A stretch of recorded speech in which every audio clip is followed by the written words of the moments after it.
وبركاته.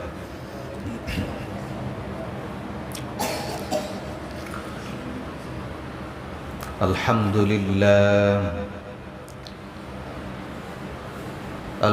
لله نحمده ونستعينه ونستغفره ونعوذ بالله من شرور أنفسنا ومن سيئات أعمالنا.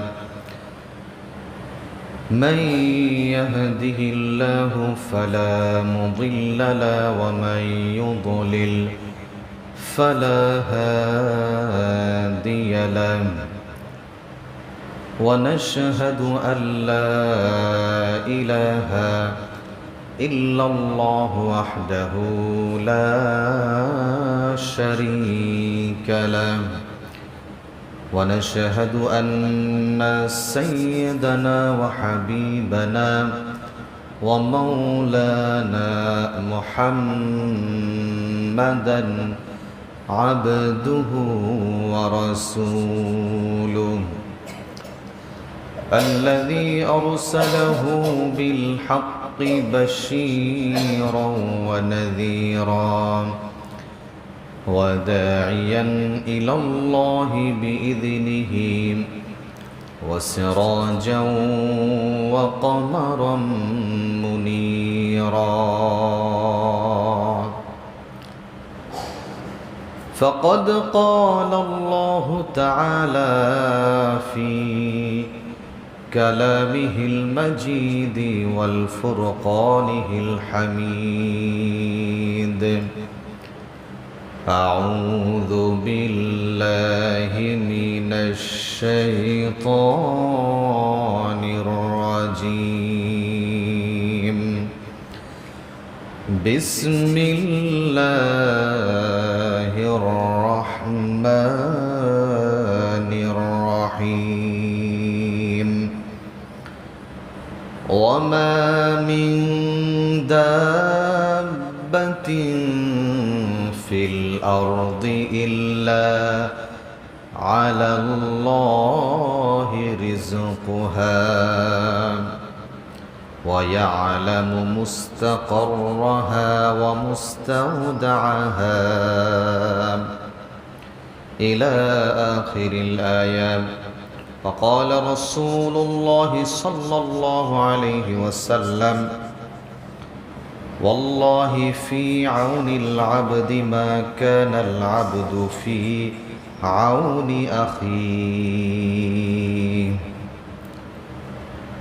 صدق الله المولانا العلي العظيم، وصدق رسوله النبي الكريم، ونحن على ذلك لمن الشاهدين والشاكرين.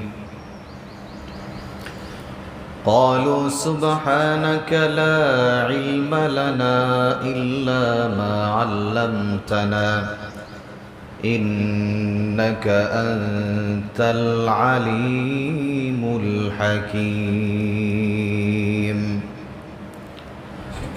وقال تعالى في شان حبيبه ومحبوبه: إن الله وملائكته يصلون على النبي يا أيها الذين آمنوا صلوا عليه وسلموا تسليما. اللهم صل على سيدنا مولانا محمد وعلى آل سيدنا شفيعنا محمد. اللهم صل على سيدنا مولانا محمد وعلى آل سيدنا شفيعنا محمد. بلغ العلا بكماله كشف الدجى بجماله حسنت جميع خصاله صلوا عليه وآله الحمد لله মুআজ্জাজ মুহতারাম মুসাল্লিয়ান আযম মহান আল্লাহ সুবহানাহু ওয়া তাআলার দরবারে লাখ কোটি শুকরিয়া আদায় করি, যিনি আমাদেরকে অত্যন্ত ভালোবেসে মহব্বত করে পবিত্র শাওয়াল মাসের দ্বিতীয় জুমায় আল্লাহ সুবহানাহু ওয়া তাআলা আমাদের সকলকে ভালোবেসে মহব্বত করে আগে বাগে মসজিদে আসার বসার তৌফিক দান করলেন।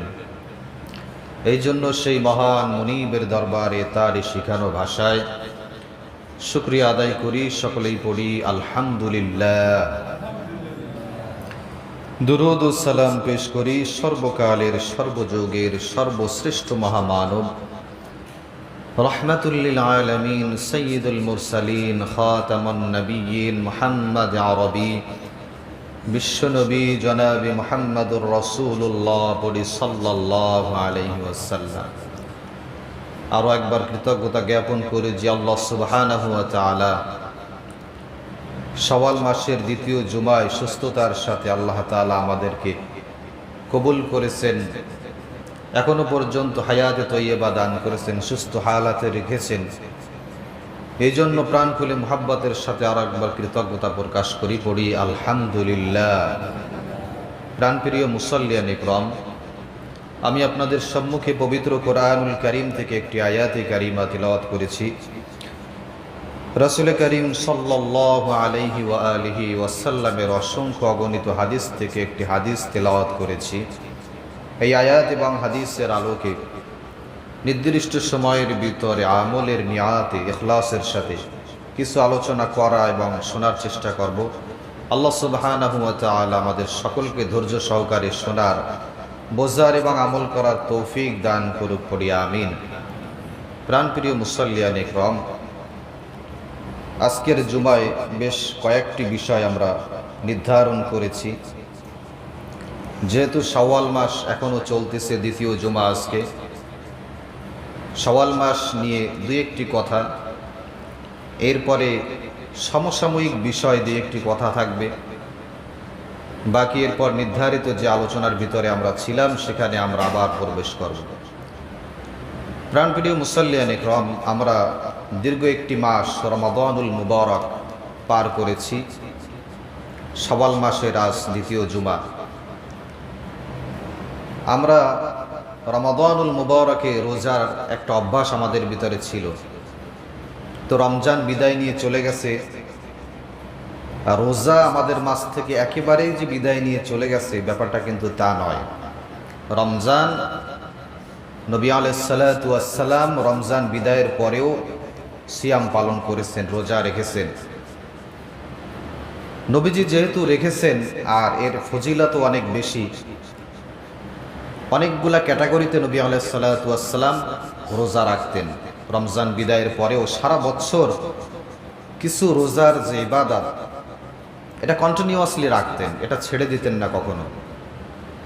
তার ভিতর একটি হলো নবীজি সাল্লাল্লাহু আলাইহি ওয়াসাল্লাম সারা বছরই সোমবার এবং বৃহস্পতিবার রোজা রাখতেন। কারণ সোমবার এবং বৃহস্পতিবার বান্দার আমল নামা আল্লাহর কাছে পৌঁছানো হয়। এরপর নবী আলাইহিস সালাতু ওয়াস সালাম আরবি মাসের আইয়ামে বীজ বলা হয় 13, 14 এবং 15 চন্দ্র মাসের আরবি 13, 14 এবং 15 তারিখ, এই 3 দিন নবী আলাইহিস সালাতু ওয়াস সালাম রোজা রাখতেন। এর ফজিলত অনেক বেশি, যেহেতু নবীজি রেখেছেন।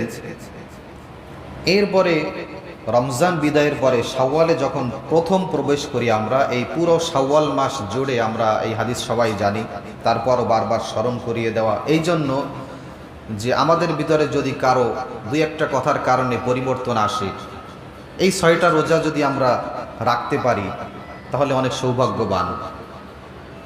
তো নবী আলাইহিস সালাতু ওয়াস সালাম শাওয়াল মাসে বিশেষ করে 6টি রোজার ব্যাপারে অনেক বেশি গুরুত্ব দিয়েছেন। হাদিসের ভিতরে সহিহ হাদিসের বর্ণনায় আসছে, মান সামা রমাদান সুম্মা আতবাহু সিত্তাম মিন শাওয়াল। নবীজি বলেন, যদি কোনো ব্যক্তি রমজানের 29 বা 30টা রোজা রমাদানুল মুবারকের সিয়াম পালন করে, সুম্মা আতবাহু সিত্তাম মিন শাওয়াল, এবং শাওয়াল মাসের 6টি রোজা আদায় করে, কানা কাসিয়ামিদ দাহর, ওই ব্যক্তির আমল নামায় আল্লাহ সুবহানাহু ওয়া তাআলা পুরো বছর রোজা রাখলে যেই সওয়াব হবে সেই সওয়াব ওই ব্যক্তির আমল নামায় আল্লাহ তাআলা দান করবেন। সুবহানাল্লাহ বলি। এর কারণ কি? কারণ কোরআন থেকে এর ব্যাখ্যা নিতে হবে। আল্লাহ সুবহানাহু ওয়া তাআলা বান্দাকে যে কোন আমলের যে পার্সেন্টেজটা দেন, সেই পার্সেন্টেজটা 1% থাকে না। যে কোনো ইবাদত করলে এটা বৃদ্ধি করে আল্লাহ তাআলা 10% বৃদ্ধি করে দেয়। সুবহানাল্লাহ বলেন। মানজা বিল হাসানাতি ফালাহু আশরু আমসালিহা, যদি কোনো ব্যক্তি একটা নেক কাজ করে, একটা নেক আমল করে, এই নেক আমলটাকে বৃদ্ধি করে কয় গুণ বাড়িয়ে দেওয়া হয়? 10 গুণ পর্যন্ত সর্বনিম্ন। এটা মানে আপনার আমার কাঁধে যে দুইজন ফেরেশতা লিপিবদ্ধ করে বসে বসে, তার কাজ হলো যখন কোনো বান্দা একটা নেক কাজ করবে, একটা ভালো কাজ করবে, সে 1 থেকে 9 পর্যন্ত কোনো সংখ্যা সে লেখে না। এই লোকের কাজ হলো শুরুতেই 10 দেওয়া। দুনিয়ার হালাত কি? আপনি আমল কম করছেন, আপনাকে 1-এর জায়গায় 1ই দেবে, বেশি দিবে না। কিন্তু আল্লাহ সুবহানাহু ওয়া তাআলা বান্দাকে ভালোবাসেন বিধায় ওই ফেরেশতাদেরকে বলে দেওয়া, আমার বান্দা যেই ইবাদত বন্দেগীগুলোই করে, একটা নেক কাজ করবে, এই নেক কাজের পার্সেন্টেজ কম করে হলেও 10 গুণ বাড়িয়ে দেবে। কয় গুণ? 10 গুণ আল্লাহ তাআলা বাড়িয়ে দেবেন। তো সেই হিসাব করলে মুফাসসিরিন ইকরামগণ, মুহাদ্দিসিন ইকরামগণ তারা বলেছেন যে রমজানের 30টা সিয়াম 300টার সমান হয়ে যায়। সুবহানাল্লাহ বলেন। কিন্তু এই হাদিসটা বাস্তবায়ন তখনই হবে যখনই শাওয়াল মাসের 6টা রোজা যখন আপনি রাখতে পারবেন, তখনই ওই রমজানের 30টা রোজার ফজিলত এর সাথে অ্যাড হবে। আপনি মনে করতে পারেন যে এখানে যে 30টা রোজা রাখলাম 300 দিন তো সওয়াব পাবো, আল্লাহ চাইলে দিতে পারেন। কিন্তু যেহেতু সহিহ হাদিসের ভিতরে আসছে, নবীজি বলেছেন 30টা রোজা রাখলো এবং শাওয়াল মাসের 6টা রোজাও রাখলো।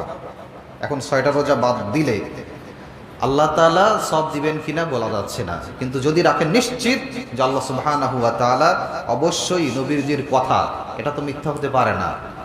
নবীজি হা বললে হালাল হয়ে যায়, নবীজি না বললে হারাম হয়ে যায়।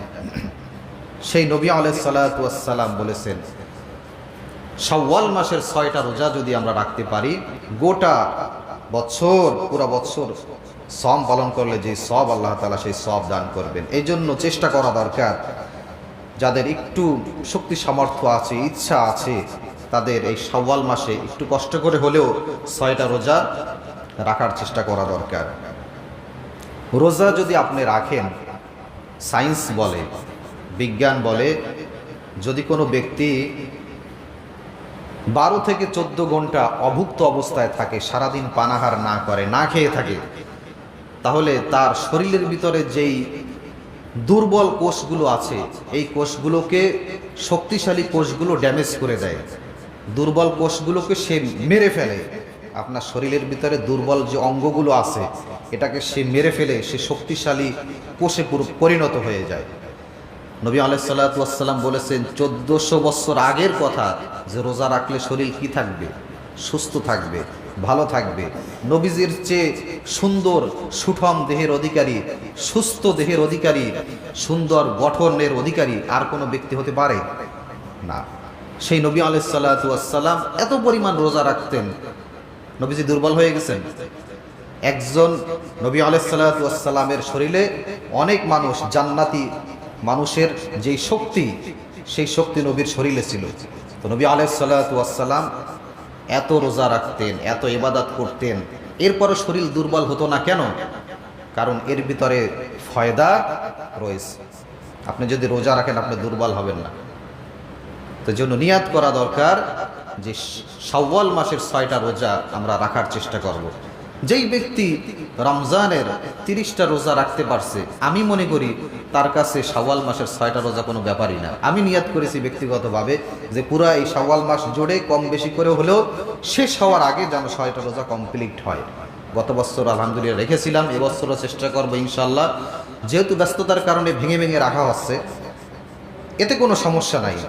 এখানেও একটা মাসালা, অনেকে বলেন যে হুজুর শাওয়াল মাসের রোজা লাগাতার 6টা কি একসঙ্গে রাখতে হবে নাকি ভেঙে ভেঙে রাখা যাবে? ভেঙে ভেঙে রাখা যাবে, কোনো সমস্যা নাই। আপনি আজকে একটা রাখলেন, 3 দিন পরে আপনার শরীর ভালো লাগতেছে, তখন আপনি রাখবেন, রাখতে পারেন, কোনো সমস্যা নাই। 5 দিন পরে, 10 দিন পরে অথবা শেষের দিকে রাখবেন, কোনো সমস্যা নাই। কিন্তু শাওয়াল মাসের ভিতরে রাখতে হবে। শেষ হয়ে গেলে কিন্তু আপনি আর ফজিলতের ভিতর থাকবেন না, এর বাহিরে চলে যাবেন।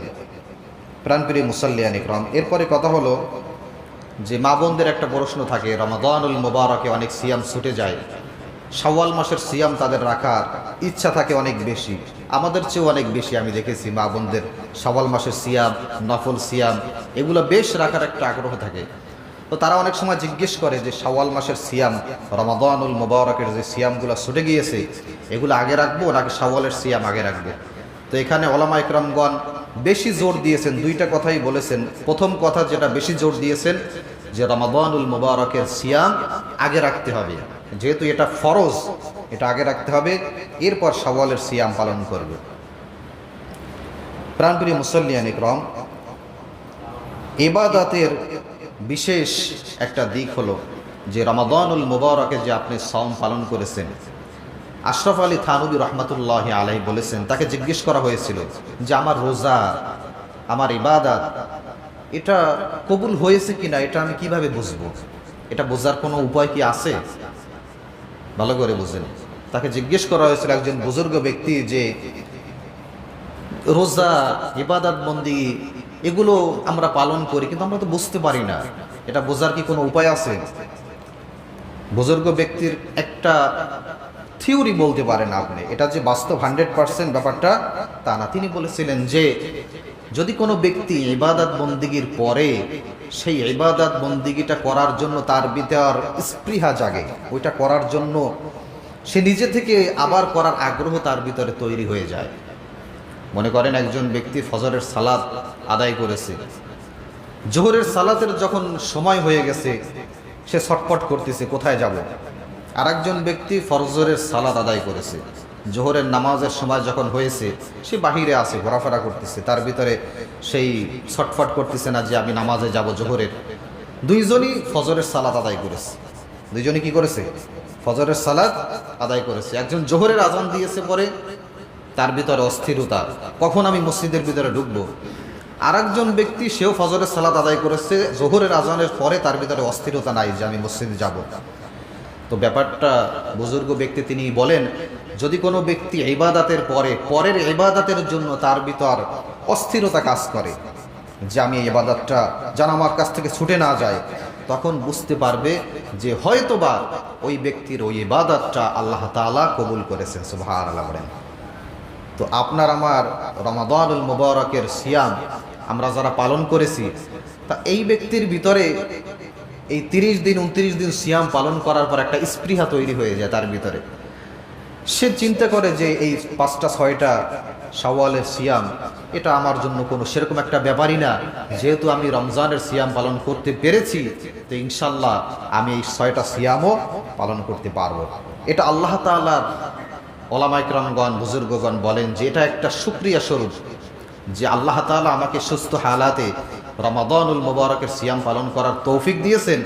এই জন্য শুকরিয়া স্বরূপ হলেও আমি যদি এটা পালন করি, আল্লাহ তাআলার রহমত, আল্লাহ তাআলার বরকত আমার উপরে সারা বছরই নাজিল হতে থাকবে। সুবহানাল্লাহ। প্রাণপ্রিয় মুসাল্লিয়ান ইকরাম, এই জন্য শাওয়াল মাসের সিয়াম পালন করার চেষ্টা করা দরকার। এরপরে পরবর্তীতে প্রত্যেক মাসে অন্তত 3টা দিন হলে সিয়াম আইয়ামে বীজের 13, 14, 15 আরবি মাসের এটা অভ্যাস করা দরকার। যাদের শক্তি সামর্থ্য আছে রোজা রাখার মতো তারা অভ্যাস করবে ইনশাআল্লাহ। প্রাণপ্রিয় মুসাল্লিয়ান ইকরাম, এই ছিল শাওয়াল মাস সম্পর্কে আরও একটু বিস্তারিত আপনাদের মেসেজ দেওয়া, যাতে আমরা সিয়াম পালন করতে পারি। এরপরে সমসাময়িক যে বিষয়টা আপনাদেরকে জানাতে চাই, সেটা আপনারা দেখেছেন, ফিলিস্তিনে যুদ্ধ হচ্ছে, মুসলমানদেরকে এক এক করে মারা হচ্ছে। এটা আপনারা অনেকেই দেখেছেন, মোটামুটি মিডিয়ায় যারা চোখ রাখেন, ফিলিস্তিনি মুসলমানদেরকে, গাজার মুসলমানদেরকে মারা হচ্ছে। দখলদার ইসরায়েল বাহিনী তারা তাদেরকে অত্যাচার করতেছে, নির্যাতন করতেছে, নিপীড়ন করতেছে। এখন এইখানে মুসলমানদেরকে অনেক বড় দায়িত্ব, করণীয়, কিন্তু মুসলমানরা, আমি ব্যক্তিগতভাবে, আপনি ব্যক্তিগতভাবে কিছু বললে বা করলে খুব একটা কাজ হবে না। তারপর ইমানি দায়িত্ব থেকে আমরা যার যার জায়গা থেকে বলতে পারি, লেখালেখি করতে পারি, কিন্তু কাজ কখন হবে? কাজ তখনই হবে যদি রাষ্ট্রীয়ভাবে বড় কোনো পদক্ষেপ নেওয়া হয়। ইসলামিক কান্ট্রিগুলো যদি সেইভাবে বড় কোনো পদক্ষেপ নেয়, তাহলে সেখানে একটা প্রভাব পড়বে। তো বাংলাদেশে একটা বিশাল একটা মিটিংয়ের আয়োজন করা হয়েছে, লং মার্চ ফর গাজা। আপনারা অনেকে শুনেছেন, 12ই এপ্রিল একটা লং মার্চ করা হবে, বিশাল এক বিক্ষোভের আয়োজন করা হয়েছে। তো এটা ঢাকায় হবে। তো এখান থেকে যারা সম্ভব, যারা ওখানে আছে, বা আমরা এরকমও কেউ থাকতে পারে এখানে, যে আমরা ঢাকায় রওনা দিচ্ছি, যাচ্ছি কোনো কাজে, তো তার ইমানি দায়িত্ব হবে, যেহেতু আমি ঢাকায় উপস্থিত আছি, আমি এই লং মার্চে অংশগ্রহণ করব, আমি এখানে থাকব। আর যারা যাইতে পারতেছি না, যারা এখানে আছি, তারা তো অংশগ্রহণ করা আদৌ সম্ভব না, যেহেতু যাচ্ছি না। আজকে প্রোগ্রাম আছে। আচ্ছা, হ্যাঁ। তো আমাদের এই অঞ্চলে যে প্রোগ্রামগুলো আছে ফিলিস্তিনকে নিয়ে, এই যে প্রোগ্রামগুলো, আঞ্চলিক যে প্রোগ্রামগুলো আছে, এখানে যদি আপনার সুযোগ সুবিধা থাকে, আপনি অংশগ্রহণ করতে পারেন, আপনার সমস্যা না হয়, তাহলে ইমানি দায়িত্ব আমরা অবশ্যই যে অংশগ্রহণ করা। আপনি ফ্রি আছেন, খুব একটা সমস্যা নাই, আপনি যাইতে পারতেছেন, অংশগ্রহণ করতে পারতেছেন, তো এখানে একটা প্রতিবাদ মিছিল, সভা, এখানে যাওয়া একটা ইমানি দায়িত্ব। প্রত্যেকটা মুসলমানের একটা ইমানি দায়িত্ব এখানে অংশগ্রহণ করা। আপনার কোনো কাজ নাই, আপনি চিন্তা করলেন যে ওখানে যারা আছে তারা তো আছেই, ওখানে গেলে আর কি হবে, ওখানে গেলেই কি ফিলিস্তিনি মুসলমানরা উদ্ধার পেয়ে যাবে? এরকম মানসিকতা রাখা যাবে না। আপনি আপনার জায়গা থেকে যতটুকু পারেন ততটুকু আপনি তাদের জন্য করেন। আপনি মিছিল মিটিং অংশগ্রহণ করেন, তারা দেখুক। আপনি করলেই যে সমাধান হয়ে যাবে ব্যাপারটা তা না, কিন্তু করতে তো হবে। আপনি ঘরে বসে থাকলে কি সমাধান হবে? হবে না। দেশব্যাপী যে লং মার্চের ডাক দিয়েছে, এখানে এই যে সারা বাংলাদেশের অসংখ্য মানুষ এখানে যাবে, দল মত নির্বিশেষে অসংখ্য মানুষ এখানে অ্যাটেন্ড করবে। তো এটাও তো দেখবে, বিশ্বব্যাপী দেখবে, এবং প্রত্যেকটা দেশ থেকে এরকম আয়োজন করা হচ্ছে, তারাও দেখবে। এটা করতে করতে ছোট থেকে আস্তে আস্তে বড় পর্যায়ে যাবে। দেশের ছোট ছোট জায়গা থেকে এরকম ডাক দেওয়ার পরে একটা পর্যায়ে প্রত্যেকটা মুসলিম কান্ট্রি থেকে এরপরে তো নয় ডাক আসবে। আশা করা যায় যে এরপরে ডাক আসবে। যদি একবারই ঘরে বসে থাকি আমরা, তাহলে তো ডাক আসার কোনো সম্ভাবনা নাই, প্রাণপ্রিয় মুসাল্লিয়ান ইকরাম। কারণ প্রত্যেকটা মুসলমান, হাদিসের ভিতরে আসছে, আল মুমিনু কাজাসাদিন ওয়াহিদ। প্রত্যেকটা মানুষ, প্রত্যেকটা মুসলমান একটা দেহের বডির ন্যায়। দেহের একটা বডিতে, দেহের একটা অঙ্গে যখন ব্যথা পায় মানুষ, তখন এই ব্যথাটা পুরো দেহের ভিতর ছড়িয়ে পড়ে, ঠিক কিনা? আমার দেহের একটা অঙ্গে যদি আমি ব্যথা পাই, এই ব্যথাটা কি একটা জায়গায় থাকে নাকি পুরো শরীরে এটা ফিল করে, অনুভব করে যে আমি ব্যথা পেয়েছি, তাই না? ঠিক তেমনি বিশ্বের মুসলমানদের ভিতর একজন মুসলমান যদি কষ্ট পায়, অশান্তিতে থাকে, নির্যাতিত হয়, তো প্রত্যেকটা মুসলমানের জায়গা থেকে প্রতিবাদ গড়ে তোলা এটা ইমানি দায়িত্ব। এই জন্য আপনার আমার জায়গা থেকে প্রত্যেকেই যে যেভাবে পারি এগিয়ে আসা, প্রতিবাদে অংশগ্রহণ করা। ফিলিস্তিনে বাইতুল মুকাদ্দাস জেরুজালেমে অবস্থিত যে মসজিদে আকসা, এই মসজিদে আকসা নিয়ে অনেক ষড়যন্ত্র হয়েছে। মসজিদে আকসা কিভাবে ধূলিসাৎ করে দেওয়া যায়, ইসরায়েলি দখলদার হানাদার বাহিনী তারা অনেকবার চেষ্টা করেছে, অনেকভাবে চেষ্টা করেছে, কিন্তু আপনার আমার ইমানের চেয়ে আমি মনে করি ফিলিস্তিনি মুসলমানদের ইমানের চেতনা আরও বেশি। তারা সেখান থেকে সরে যায় নাই। কখনো গেছে নাকি? তারা সেখান থেকে সরে যায় নাই। নবী আলাইহিস সালাতু ওয়াস সালামের হাদিসের ভিতরে আসছে, সহিহ হাদিসের ভিতরে, যে মসজিদে আকসা ওই অঞ্চলটা থেকে কিছু মুসলমানের ইমানি চেতনা এমন যে কখনোই তারা এখান থেকে দূরে সরে যাবে না কিয়ামত পর্যন্ত। মানে যতদিন পর্যন্ত না এখানে স্বাধীন না হচ্ছে ততদিন পর্যন্ত মুসলমানেরা যতই মার খাক এখান থেকে কখনোই সরে যাবে না। বাইতুল মুকাদ্দাস মসজিদে আকসা তারা ছেড়ে যাবে না।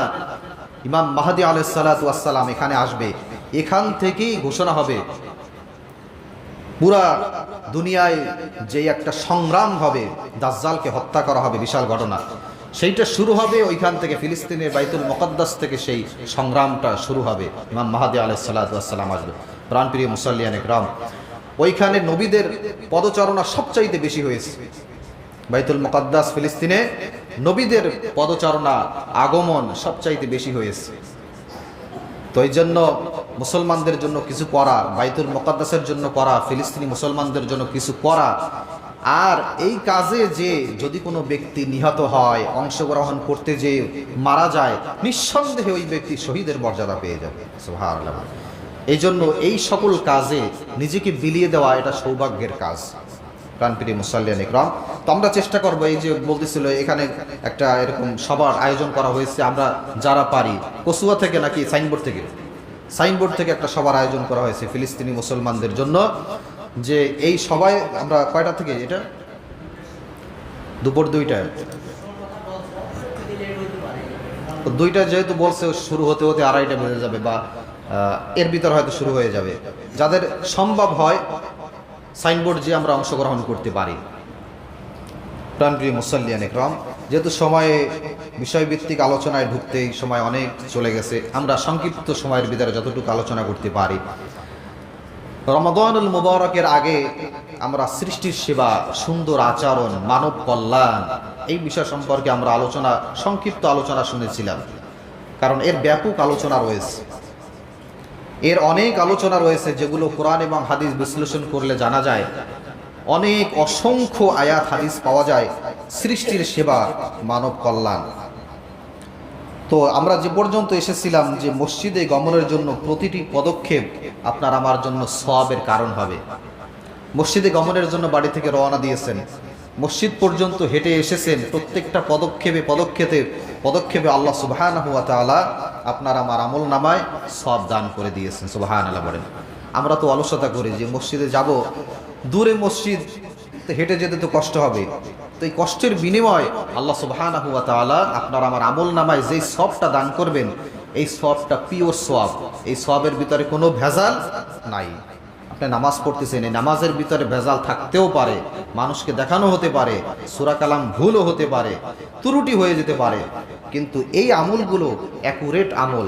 আপনি যদি পায়ে হেঁটে আসেন, যেই সওয়াবটা হবে পিওর সওয়াব আল্লাহ সুবহানাহু ওয়া তাআলা আপনার আমার আমল নামায় দান করবেন। ওই একই হাদিসের ভিতরে আসছে যে রাস্তা থেকে কষ্টদায়ক বস্তু যদি কোনো ব্যক্তি সরিয়ে দেয়, এটাও একটা সওয়াব, সদকার সওয়াব ওই ব্যক্তির আমল নামায় আল্লাহ সুবহানাহু ওয়া তাআলা দান করবেন। সুবহানাল্লাহ বলেন।